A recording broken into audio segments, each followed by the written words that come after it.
Okay, now let's have a little conversation before we get into this. This is the Ronin Radio podcast, a series of interviews that I do behind the scenes in between our Twitter spaces that are going on in the week. I aim to talk with a lot of people inclusive in the Ronin network, of course, but also exclusive of the Ronin network, all towards the topic of Web3 adoption and gaming, the industry at large. I hope you have a great time listening to these. I know we've been a constantly evolving process in terms of me putting out podcast episodes in the community. So if this is your first time tuning in, I really do hope you enjoy it. If you're a returning viewer, I appreciate you, and yeah, likewise, I hope you enjoy it. This particular episode will be very different.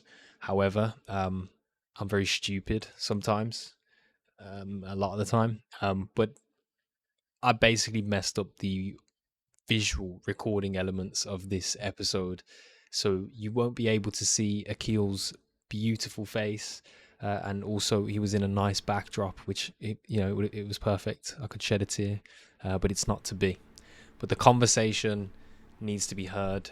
It was a fantastic conversation, and I'd like to say before we get into this, Akhil, forever have my admiration, bro. An amazing human, and I hope you enjoy listening to our conversation. And I will say this, Akhil's actually better at making questions than I am. You'll notice a trend throughout the entire podcast where he takes my take and turns it into the actual question. Whatever, I'm talking too much. Just enjoy the podcast. Thank you for being here. Peace. Into it, bro. Thanks for that primer. Yeah. I Yeah. had no idea. Good, yeah, because otherwise we just be talking. But no. Akhil, man, we met at Axicom first time. I'll be honest, bro, and like you have, like, we'll dox it from right from the start. Your previous name in the Axie Infinity scene, Mystic, correct? Yeah, Right. Mystic Scholars is the OG name. Yeah. So I'm gonna hold my hands up here. I didn't know who you were, but at first I understood your involvement with Quest, and we were talking. I think Cairo was the person who introduced me, like, properly. But like immediately, bro, like something clicked with me. That we were having this conversation. I was like, oh, like this guy has his shit together. Like you understood, this environment that we were in. You were excited about things to come in the future, and it charged me at that moment there as well. And it kind of made me, inspired me to think, what, this space, if anything, like, put aside everything, there's interesting and talented people here who have drive and will, like, change the world around us if they're given the ability to do so. That was huge for me. And from there, I've come into the Quest setup, and I've found, a lot of support there, and there's huge amounts of talent. These guys are crazy good. But I guess, like, how do we get to that point? If we talk about Mystic, your time as Mystic first, and then transition how that then turns into kind of your role today. For sure. I mean, thanks for those kind words, Gila, first of all, and, like, definitely felt the sparks when I met you as well. So that's mutually felt there. And of course, your time at Quest has been nothing but great, So thanks again for that. So, I've always been a long time gamer. I always watched Twitch. Found Axie Infinity, I think, in the summer of 2021, and I was doing my PhD at the time. And I found the perfect distraction from that. Was this Yeah. new Web3 game, right?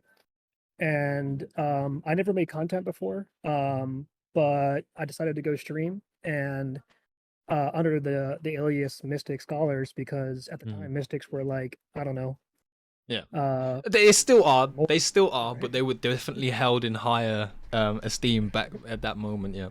And I was like, oh, bet, like, I can afford a Mystic, but maybe my scholars can. And so, you know, got hooked on streaming, man. I mean, it was like slow at first, and then all of a sudden it blew up until, like, 200, 300 concurrent viewers every time I went live. Damn, I didn't know this, bro. Which was This is completely a shock to me. Yeah, Yeah, that's huge. So skin in the game for sure. for sure. And, definitely, I think where I, like, really wanted to focus my effort on. So it was totally like a guild centric community, right? Where we Hmm. would buy assets and lend them out to our community. But I wanted to actually try to increase like the financial literacy of our community as well. Um, and I think that's like what kind of kept us together in terms of like the bond that we created. So I've always been passionate about personal development, education, financial education. And so this was like the perfect outlet for me to basically, yeah, disseminate that information.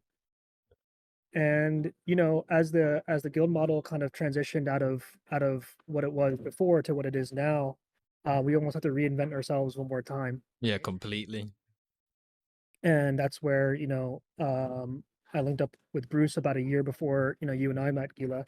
And we're both seasoned operationalists and technologists and builders, and so we knew that we could put our heads together with, of course, Hantao, to really make something great, and that's like kind of where we're at today. Yeah, yeah.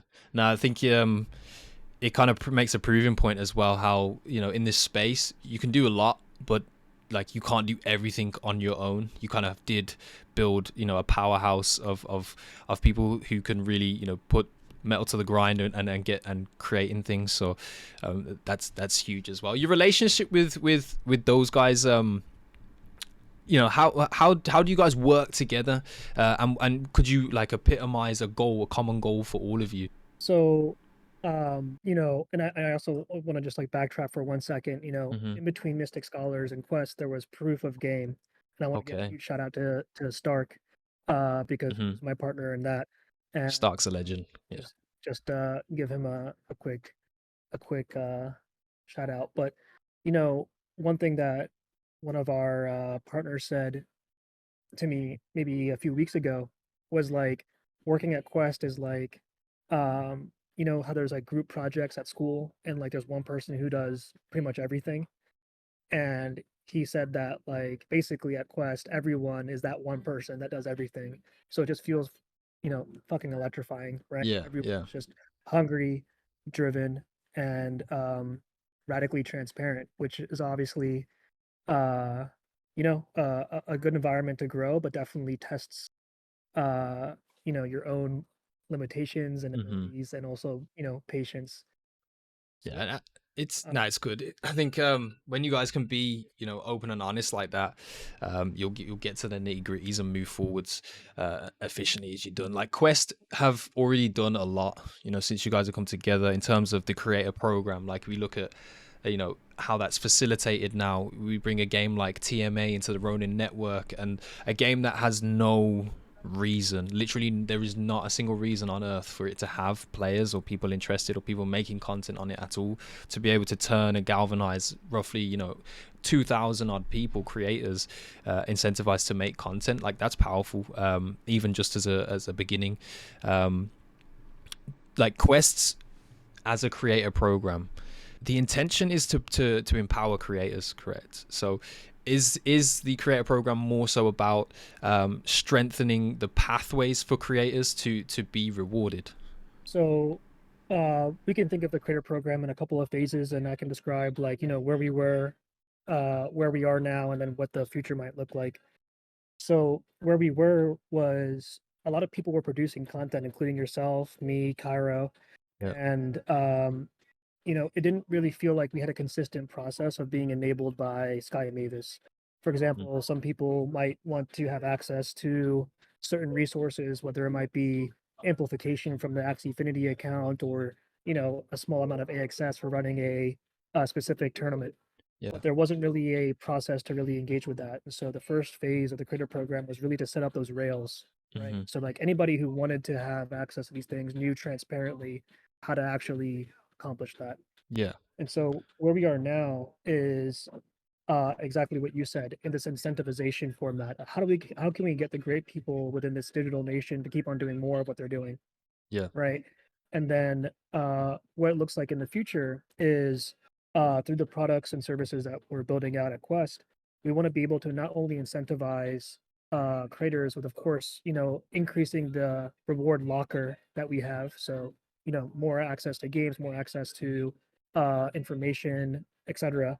but we also want to incentivize the viewers themselves, because one of the biggest things that as a creator and most creators know is that viewership is incredibly important to the Yeah, livelihood of your content creation.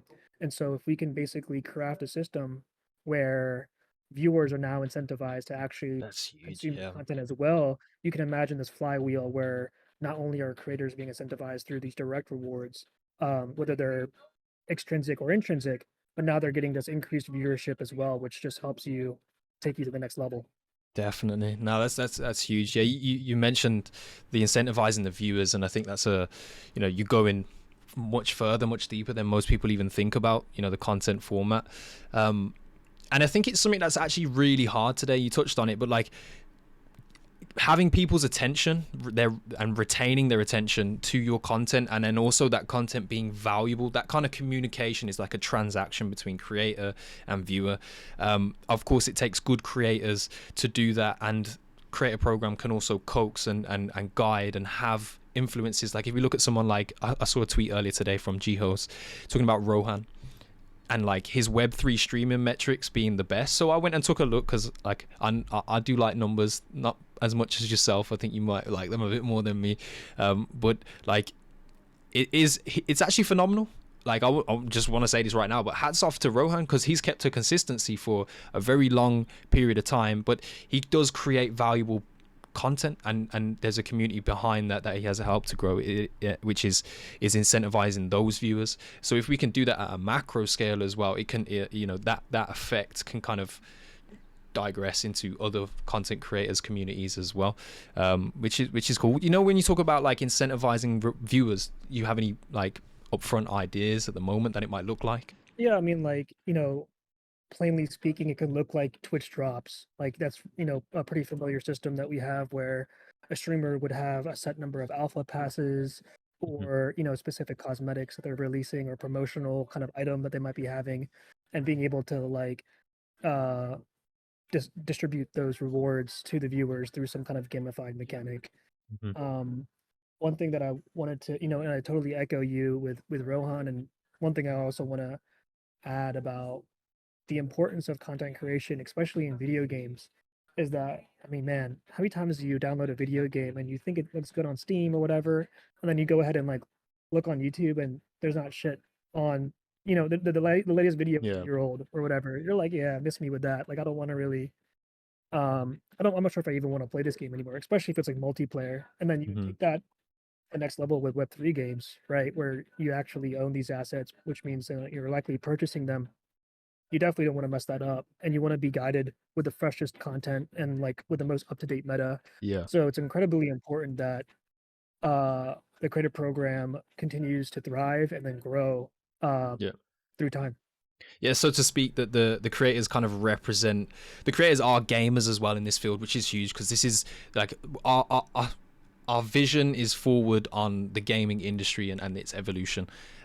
These content creators will represent gamers, and so to speak, like what I was saying is that if the creators aren't creating, there shouldn't be like the gamers must not want to play the game, etc. So it's very important to keep that hype cycle continuing. Creators wanting to make the content, having fun doing that, and then also having viewers that enjoy and gain value from doing that is it's an important transaction when we're talking about blockchain. That is an off-chain transaction that occurs. It's pretty cool. Now, like I was saying before, a data guy, at this stage of the process, I personally think we are still very, very, very early, right? And this one's more so for like content creators that are out there, because, and I can speak from experience, it's very almost oppressive at times that you think you're putting a lot of effort into making these content pieces. You might be an artist, you might be making videos, streaming, and no one's turning up. You're not getting views, nobody's retweeted my tweets or whatever. Like, something to touch on here, because of the stage that we're at, and I do want to get your opinion on this. How early are we? And really, when you look at like this bird's eye view and a much more sophisticated approach at like how many people are actually here, and like what does that then look like if we look at other markets, where if you see, oh, I idolize this content creator, but he plays Call of Duty, right? And then the attention that's focused on Call of Duty in terms of participants who will be viewers, in terms of the numbers in comparison to these games that we are playing at the moment, is huge, drastic, complete 1,000% increases types of deal, right? Like, should that be something that content creators are looking at? Yeah, so I think, just to like restate your question, it's like, how early are we? And, Mm. is that something that content creators should be mindful of as they, Yeah, like continue to see? should that be part of their data collection? Like, oh, it's not like, or is that something that they should understand the environment and keep persevering? For sure. So I think there's two parts to that, right? One is like owning your craft as a content creator and being really vigilant on trying to improve that through time. I think, objectively speaking, if you were to look at, and I'm also in this bucket back in the Mm-hmm. day, um, you look at the content that, what we think of like Web3 content creators are producing compared to the best Web2 content creators, there is a gap there, right? Whether that's from a lack of experience, equipment, being able to understand the algorithm, being able to Yeah. distribute properly. So I think that is part of it. And I think what is important is that we just improve that through time, right? Because people want to watch entertaining stuff no matter what, Mm-hmm. right? Um, I'm sure people watch YouTube videos of things they don't even care about, but they just thought it was Yeah. interesting and the person was engaging. The second part to this is like, gaming as a whole is actually, I actually just like put out a tweet from The Economist, I believe. Um, this was maybe about 3 or 4 weeks ago, and they did a study or an analysis rather that gaming would be the number one entertainment source compared to TV or anything or movies Yeah. or anything else in about a year or two. I think, yeah, I was gonna say that swing is definitely already on its way, bro. The pendulum is like, it's coming. So, when we think about like, just let's ignore Web3 gaming for a second and just like look at gaming as a whole, it's that graph is still going up and to the right with no signs of slowing down. And so, now when you add Web3 to the mix, obviously there's like this cyclical component with crypto, which, we all know what Yep. the deer that are Is in, is about as yeah. beautiful as Pepe the Frog right now. you know. So, I'm eternally optimistic, or how do I say, cautiously optimistic Hmm. that we have two positive directions to move in. One, gaming is going to increase market share through time, and then two, crypto is going to be more and more of a daily conversation Yeah. outside of this like speculative environment that we have. So these three things combined, right? Like being vigilant on your own craft and being, brutally honest with yourself versus like what the numbers that you're striving for and seeing the difference there is incredibly important. Yeah. And that takes time to incubate. And then this secular trend that we have with crypto and gaming as a whole. Yeah, no, for real. I do want to just put, like, summarize that as such as like it is definitely a factor for sure. That there is significantly less eyes here in this space, so the numbers are to not be so harsh on yourself at these moments, and then to really also use that reflective period, the time, the freedom and flexibility to try bad content. Like, I think that's a huge hurdle to get over at most stages. Like, if I look back at my time making content in this space, there's some stuff that like I just cringe at, bro. I'm like, yo, that was terrible. like seriously. And even like recent pieces, you can fulfill a task, release a piece of content, feel fulfilled, and then like it doesn't hold that. So like that time to be reflective now and perfect the craft is definitely where I would steer everybody that is watching this, that has those hopes to create content in this space. But huge advantages and a positive future ahead of us with the increasing ability to share incentives across the board. I mean, it's incredibly advantageous to be here right now. I mean, Hmm. and you can just look at the history as a lesson for that. And a specific example is like, if you knew about Axie Infinity 3 years ago Yeah. before the parabolic boom, imagine how much of an advantage that was. And it's not just like knowing about Axie Infinity, it's knowing how to set up a MetaMask wallet, how to transfer that to Ronin, and how to, buy Axies and breed them and sell them. And so this knowledge that we're gaining as content creators is also something that shouldn't be overlooked, right? Because Mhm. ultimately, it, but the 300,000 people that might come in next year definitely Don't. don't. And Yeah. so being able to really communicate that well, you're gonna win. Hmm. Yeah. Now, you mentioned the word parabolic, right? With Axie, and it really was like it was an absolute launch pad, right? Can you can you summarize that time period for you? Like, what was going through your head at these moments of time, bro? Like, that must have been crazy. I mean, not gonna lie, it was straight Hmm. euphoria, right? Lots of emotional decisions were made at the time. Hmm. But no regrets either because I think it really galvanized like where the company is today, where I am today, and I think the community members that are here still feel a certain sense of pride and attachment towards this digital nation that I don't think um, would have happened if you didn't have experienced that. Um, at the time, I was doing my PhD in computational biology, playing with. I was gonna ask what PhD it was, and it's revealed, and I can't say my dart was not far off with that one. The dart was not, but no, yeah, incredible. Continue, but sorry. Yeah, no, so I mean, I was pretty deep into that work life, right? But then, as a longtime crypto user, once I saw that oh shit, you can use NFTs to play games. Actually, that was the first time NFTs made sense to me. Mm. I heard about NFTs back in like 2020, and I was like, I don't really get it. And at the same time, I was holding Ethereum and Bitcoin, right? But it wasn't until um, I actually downloaded the Brave browser. Have you heard of that? Can't say I have, It's but like, I know uh, a version of the browser that's I think it's like a lot more protected and whatnot as well. yeah, I mean, it like just gives you advertisements, but because it does that, you get rewarded in BAT, right? So I was like, oh shit, there's things that I do every day that I can be rewarded with crypto, and I'm like, how many hours a week do I play video games? Yeah, yeah, I yeah, might as well yeah. be earning crypto with this. So that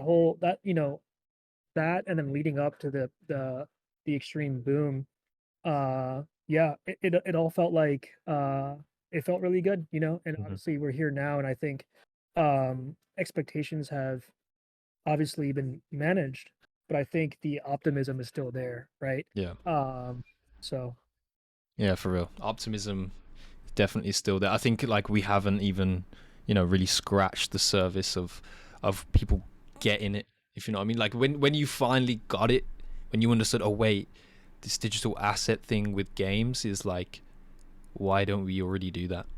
Like I feel like everybody gets to that, and most people, and well, I would think that everybody in this space got to that point and thought, wait, okay, this makes total sense. This actually should be the way that it is. Like we haven't scratched the surface on that yet, even close. So a lot of like optimism. you know something that we think about deeply at Quest is how does this these digital primitives, right, these tokens and NFTs, how does that affect user behavior? And what I mean by primitives, I mean there's like ownership, which can mean tradability, which can mean being able to rent it out, being able to resell it, and then also there's like a pseudo anonymous uh, implication that we have as well. So the way I like to think about it is like when you have like 4chan, which is completely anonymous, Anybody, yeah. to to like Reddit, which is like you can have a single profile and you can decide to dox yourself if you want to something like Facebook. You can even see the gradient Difference, of yeah, behaviors, yeah. right? And so we attach, these are just like the two most simple levers, right, in the crypto in this crypto economy, which is this ownership aspect. And we saw how this emergent behavior occurred when people were like renting out their assets. Like when the hell do you see that happening, right? And so I think, to speak to your point, Gila, like about how early we are and the optimism, I think, and how we haven't even scratched the surface. I really want to echo that point because uh, no one really one understands how these existing primitives affect user behavior.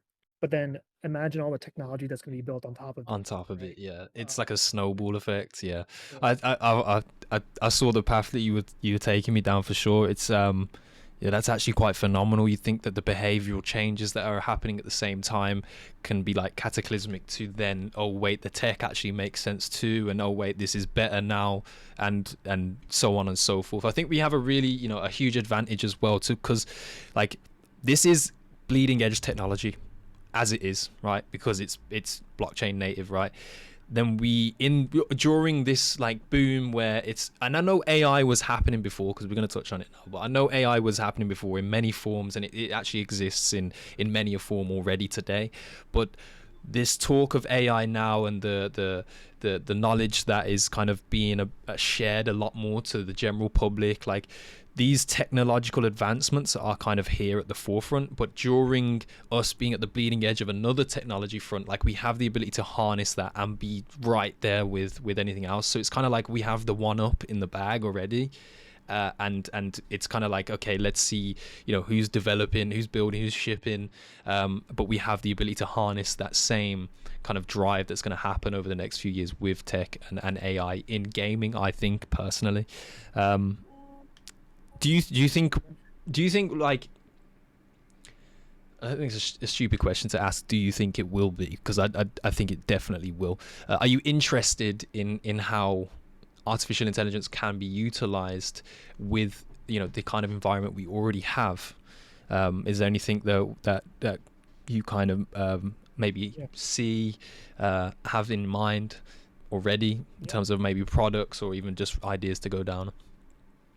So let me take that question, but I'll split up into Yeah. two parts. First, I'll You to be fair, for this whole interview, you've taken the questions and like neatly put them up. I like it. So carry on, brother.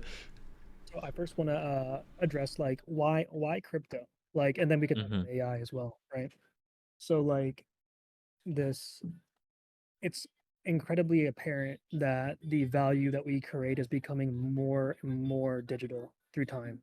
Mm-hmm. People likely value their Twitter profiles more than they value their I don't know, their physical license, for Yeah. example, right? And um so you just observe that trend through time, and you observe how Web 2 facilitates that transfer of value between users and consumers and creators and consumers. There's like Schelling points across the entire industry, right? Um, like so that that's like my short answer as to like why crypto is that Yeah. as the value becomes more digital, it's incredibly important that we own that digital value and we are able to have sovereignty over that. Mm-hmm. Now you speak about AI, and um as you mentioned, it's been gestating for quite some time actually. In my graduate school work, um I actually was building custom transformers for transformers as the underlying technology for these large language models. Yeah. I was building custom ones to help, with drug discovery efforts back in the day, so I'm fairly intimate with this. And it wasn't so I have like a little bit of a inside scoop as to like seeing that power emerge. But now that it's actually here and seeing that can of worms open, we're actually going to see a couple of interesting things happen. One is well, like who's going to win on this, right? Obviously, the people who are creating the picks and shovels and the large language models like OpenAI and these other like infrastructures are going to win, but the end consumer is going to win as well Yeah. because You just become a lot more effective. That's it. yeah, Like, you effectively become like, becoming a solo entrepreneur, or a solo hacker or solo content creator has never been easier, right? And so that's a fat dub, but also the the amount of people who are excited to build in this space also means that the end consumer is going to win as well.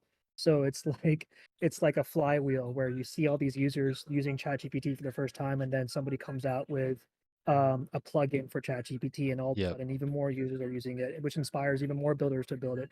So we're going to see truly like a Cambrian explosion of use cases for this. for And sure. I definitely touched on all the good parts. There's plenty of things to be concerned about as well, but Yeah. we can We can save that for a depressing podcast somewhere else. Yeah. No, nah, for real. It's nice that you've had that kind of experience, kind of like you were saying beforehand, before it really is come to the forefront of the public. I think from your experience and kind of your knowledge basis at the moment, and taking and adopting artificial intelligence tools and the utility of it and how it can be applied is a lot easier for you to grasp.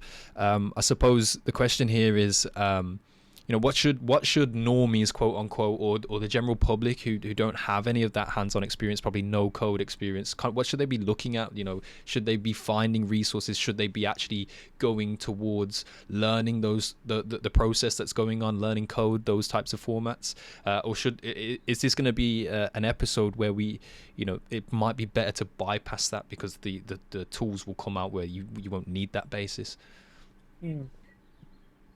So the mental model that I like to apply for my own life, at least in my professional and career wise, like how do I decide where to spend my time? Like it's really difficult to actually answer that question, especially if you have limitless options. Yeah. And what I like to think about is like, what is the world going to look like in 5 years from now? And just imagine that state, right? So with crypto, everything is going to be, all the content we're going to be producing is digital. So for me, crypto makes sense. And as we look at how like generative AI and all the other emergent AI tools that will be coming out afterwards, it's clear like the cost of producing content is going to go near zero, right? Hmm. Like putting out a tweet, it just requires you to prompt something. And so when you put yourself in that state of like, what is the world going to look like 5 years from now?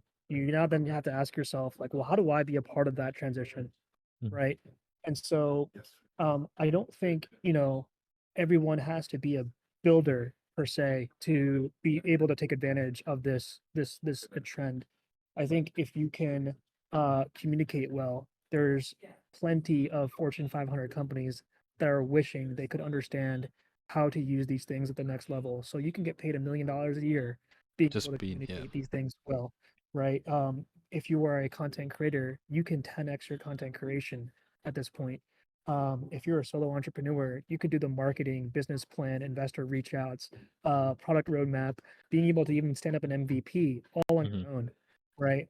And so I think really what if my advice to people who are thinking about, how to best spend their time is really like imagine what you are truly passionate about now, and then imagine apply how AI will change that role in 5 years, and then that's how long it'll take for you to be like In that position, yeah. that master to get there, right? Yeah, no, that's some good advice for sure. Kind of like mapping out what the world is to look like and kind of preparing and molding yourself towards that goal with time, together with the idea itself. It's definitely something that I'm doing as well. Something that I looked at was like even going down, creating almost like meta human version of myself, stable diffusion, teach it my voice. We can do typing and I can release videos just from like, putting in a paragraph, does like a 30-second video. I don't even have to record it, those types of things. It's not going to be to a standard. It probably lose that lifelike relativity. I don't know, I haven't trialed it yet, but like these are the types of ideas that are already brewing like in my head, and I've attempted certain things. It doesn't look great, that's why I haven't seen it posted. But like, if I personally think if I'm able to already start putting my finger in all these pies and figuring it out, like, hey, you gotta, you whoever's watching this right now, you got a chance, bro. So like, it's definitely interesting. I mean, like, I can give you, and this kind of relates to the previous question that you had, give you a little, like, my take on what the Hmm. world will look like in 5 years, like, actually, right?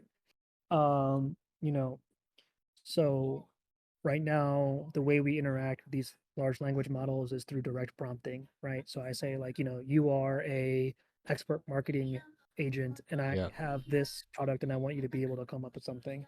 That's very active and not really a great user experience, right? Yeah, it feels weird saying like you are this, and you're thinking like, is this computer going? I am an expert in marketing. Like, yeah, yeah, I get what you're saying. It's like if you didn't know to use it, you would just absolutely not say it. But like from that experience, you kind of know to put it in.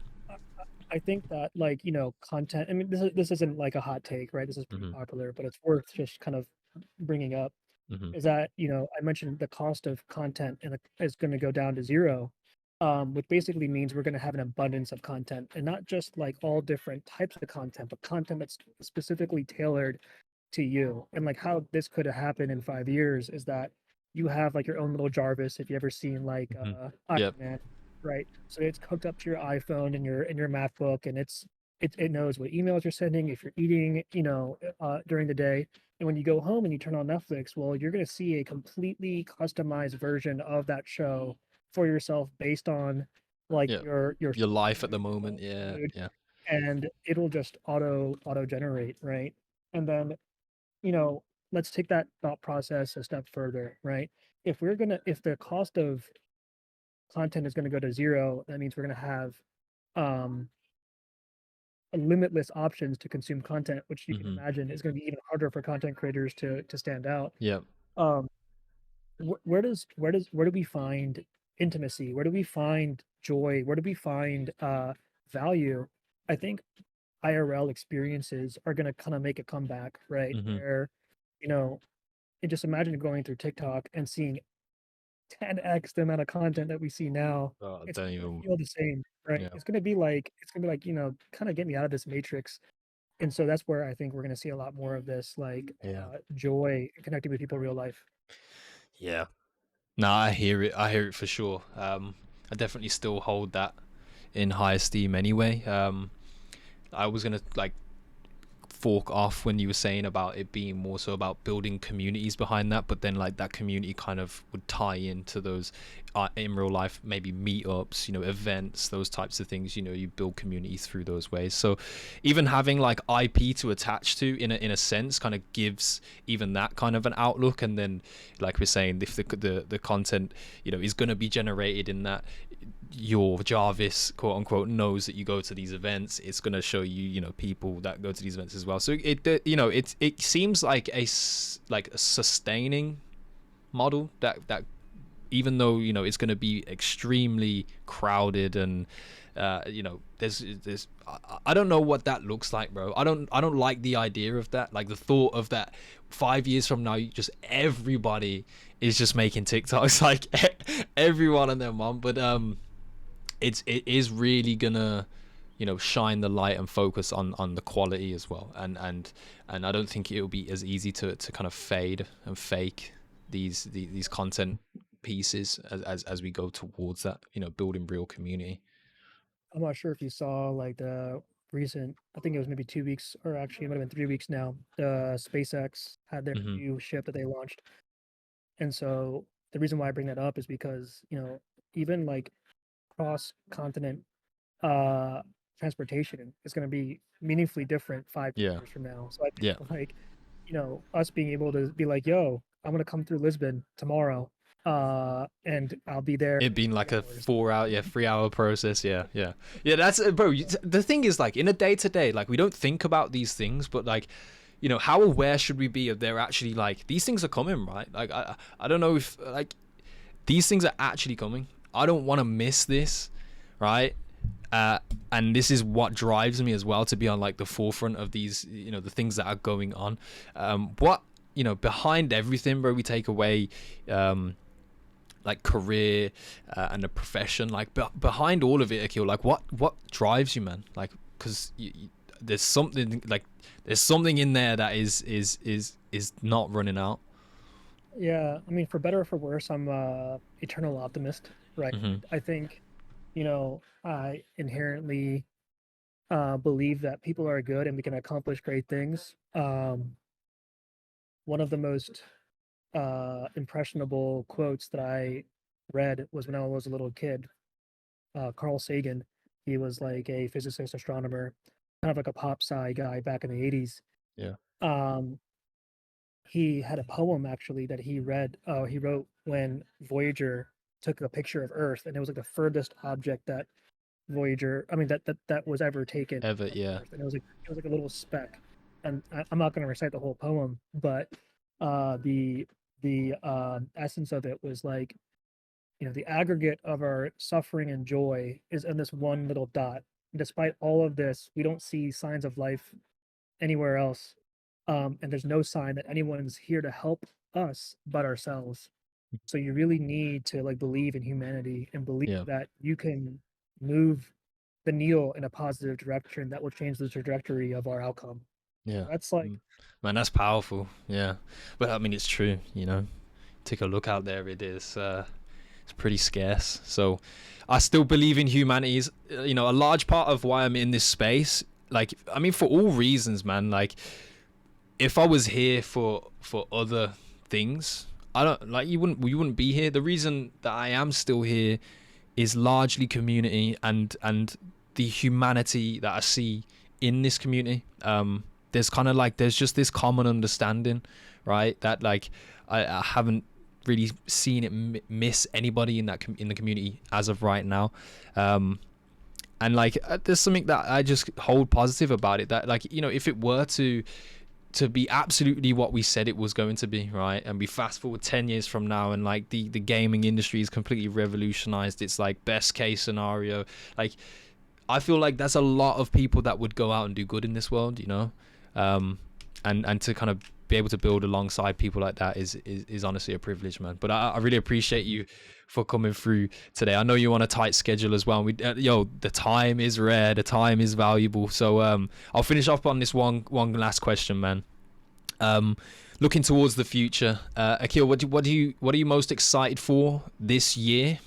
And what do we see ourselves, or where do you see yourself in that 5 years from now? yeah. So this year, I'm definitely excited to, link up with people like you, Gila. Like I think Hmm. we definitely We need IRL. need Yeah. we need the IRL element, right? I think AxiCon was fucking electric, right? Hmm. And having something even as a portion of that would be great. Um, just as a small anecdote, uh, the 8 or so members of Quest met IRL in Toronto over the weekend, and it was magnificent after Yeah. working, distributed for such a long time. So I'm definitely looking forward to that real life experiences and being able to share that bond.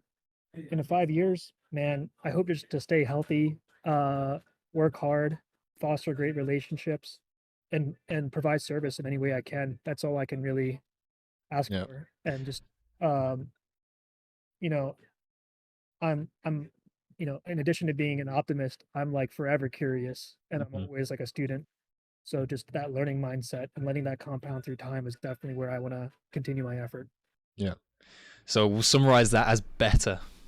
In 5 years, Akil will be better. That's cool, bro. I like it, like a clam, bro. There's a pearl inside there, but he's gonna keep it closed a little bit more. But no, nah. Honestly, man, you shared a lot of great thoughts. I appreciate you. You know what it is, man. Like I said, definitely agree with you on that. Like meeting up in real life at some point this year is definitely on the agenda, man. I look forward to it. But I see you're enjoying that sunlight wherever that those windows are beaming. Yeah, But I'm gonna let you get on with it, man. I appreciate you for coming through. Thanks again, Akil. Continue to build, man. You know what you're doing. And forever appreciate you, man. Much love. my Take care. my pleasure, Gila. Take care, man.